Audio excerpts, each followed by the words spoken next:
Salut à tous les amis, c'est Bastien Vegan Cooking. On se retrouve pour une nouvelle vidéo recette du coup assez simple. Les gars, c'est 3 ingrédients. Vraiment pour tous ceux qui savent pas cuisiner, qui sont vraiment des gros manches. Alors, faut pas avoir inventé l'eau, voilà. Faut pas avoir inventé Saint-Cyr pour faire cette recette. C'est vraiment très très simple, très très basique. Je vais vous présenter les ingrédients. Du sucre, si possible. Voilà, du sucre comme ça, cassonade, voilà, du bon sucre bien costaud, pas du sucre blanc là. Une pâte feuilletée, donc là que j'ai acheté, que j'ai fait moi-même, que j'ai mis dans un paquet, voilà, qui me restait. Donc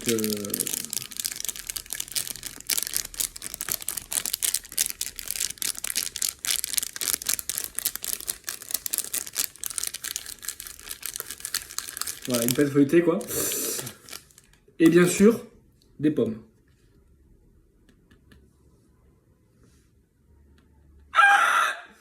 Ouais, des pommes, voilà, classico pipo. Voilà, vous prenez les normales, quoi. Vraiment, vraiment les basiques. Les vanilla. Voilà. C'est tout ce qu'il vous faut. Il vous faut rien d'autre, les gars. Je vous montre comment ça se passe. Allez. J'ai préparé la pâte, j'ai préparé les pommes, les gars, soyez pas bêtes. Pendant que vous faites ça, faites préchauffer. J'arrive. Faites préchauffer le four à 180 pendant que vous faites votre sale besogne et ça va bien se passer. Donc simplement, qu'est-ce qu'on a fait concrètement à cette pâte? On l'a découpée en lamelles. Donc en lamelles horizontales. Voilà. Et on a découpé à peu près 3 tranches. Moi, c'était des pommes de taille d'assez bonne taille. Donc j'ai fait 3 tranches, vous voyez. Voilà. Et donc à chaque fois, on enlève le milieu parce que bon, c'est dégueulasse, on va pas se mentir, c'est un peu le trognon et tout. Et ça vous donne ces jolis, ces jolis morceaux de pommes assez épais, vous voyez. Ça fait un bon centimètre avec le trou comme ça. Ça sort pas. Voilà. Et donc ce qu'on va faire, ben on va prendre ces petits morceaux de pâte. Je vais vous en faire un. C'est bon, j'arrive. Putain, il rend fou ce four. Il chauffe en 2 secondes en fait ce four. Il est trop puissant, du coup je m'attends pas en fait. Donc vous voyez, on va faire ça. Petit crochetage de l'autre côté. Un peu à la manière d'un.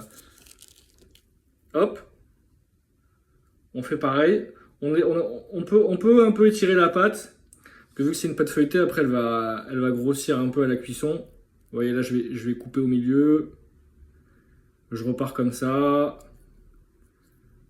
Hop. Vous voyez. Voilà.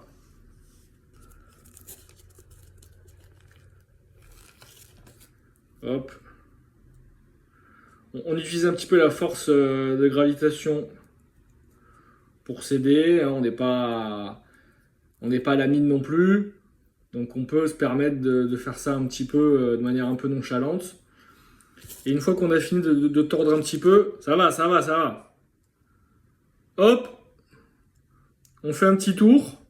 C'est pas obligé que ce soit parfait. Moi je le fais de manière parfaite. Parce que... Mais après vous, voilà. Hein? On se comprend sur ça. Pas de pression les gars, on se juge pas. Donc ça donne à peu près ça. Ça c'est le côté. Et là c'est le côté crochetage. Très important le crochetage. Et bien on va faire les 6 comme ça, on va se les mettre dans la gueule. Et après, je vais vous montrer la suite. D'ailleurs c'est très simple. Hein. Les gars, j'ai fini le sale boulot. Regardez, ils sont là. J'ai très peur.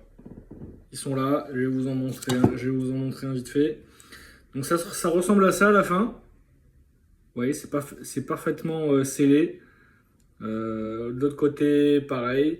En général, il vous restera un peu de... Si vous prenez une pâte pour 2 grosses pommes, c'est-à-dire 6 tranches, normalement, il va vous en rester un petit peu.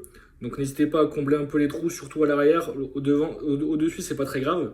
Mais à l'arrière, voilà, ça permet d'éviter un petit peu les leaks, on va pas se mentir.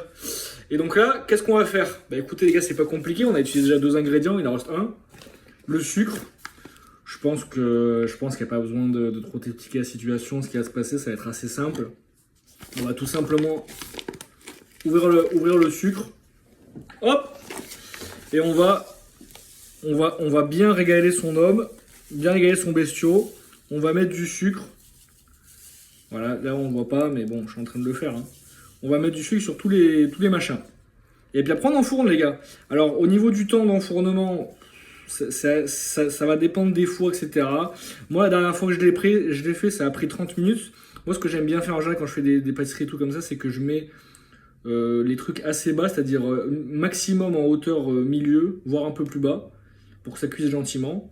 Donc voilà, vous mettez ça au milieu du four. Ça peut prendre allez, 30-40 minutes. Moi, la dernière fois que je l'ai fait, ça a pris un bon 30 minutes, hein, voire un peu plus. Donc n'hésitez pas à voir, il faut que ce soit caramélisé au-dessus et juste cuit ce qu'il faut sur les côtés. Et vous allez voir, après les gars, ça va être magnifique. Voilà les gars, l'histoire elle est lancée. 180 degrés, c'est parti, allez là. Alors, les bestiaux, ils viennent de sortir du four. Ils sont bien caramélax. Ça va faire plaisir à son bestiau. Je vais attendre qu'ils refroidissent parce qu'ils sont bouillants et après je vais faire un petit test. Ok les gars, retour d'expérience, retour de propos. Comme vous pouvez le voir, attends. Comme vous pouvez le voir, la luminosité elle a un peu baissé. Je sais pas trop ce qui se passe avec les cuissons de pâtisserie à chaque fois. Sur les sites, il y a marqué 30 minutes, moi ça dure 1h30. Mais bon, on est là. Peut-être augmenter, c'est-à-dire que moi j'ai fait un peu la recette un peu à ma guise. Généralement c'est ça qui se passe, c'est-à-dire que je fais un peu à ma sauce. Et au final, bah voilà, ça se passe à ma sauce, on va pas se mentir. Donc peut-être augmenter la dose de température dans le four, c'est-à-dire peut-être au lieu de mettre 180, mettre peut-être 220, un truc comme ça. En tout cas, ils sont très très beaux. J'ai peur que ça tombe. Bon, je vais vous en montrer un directement, ça va pas faire un pli histoire, donc ça me rend fou. Voilà, on est sur du caramel. Vous voyez, c'est un peu pris à l'arrière aussi au niveau du cul. Je vous en montre un autre. Voilà. Ça se tient clairement, c'est beau. La pâte elle est bien cuite. Ça sent extrêmement bon les gars. Quand j'ai ouvert le four dans l'appart, c'était incroyable, frère. Je vois ce qui m'arrive en fait, genre.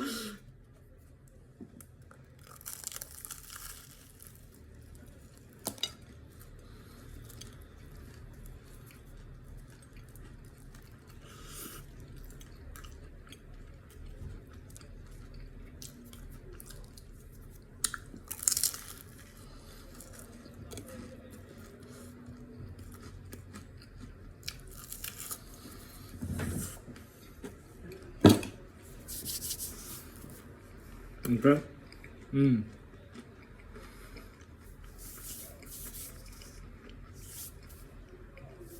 Les gars, c'est juste culte en fait.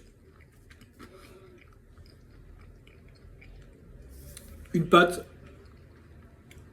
des pommes, du sucre canne. Vous avez un banger les gars. Je sais pas quoi dire de plus. N'importe où vous allez trouver des pâtes feuilletées vegan qui sont sans beurre. Et puis après, c'est que du plaisir, les gars. Donc franchement, testez ça. C'est incroyable. Voilà quoi. La bise.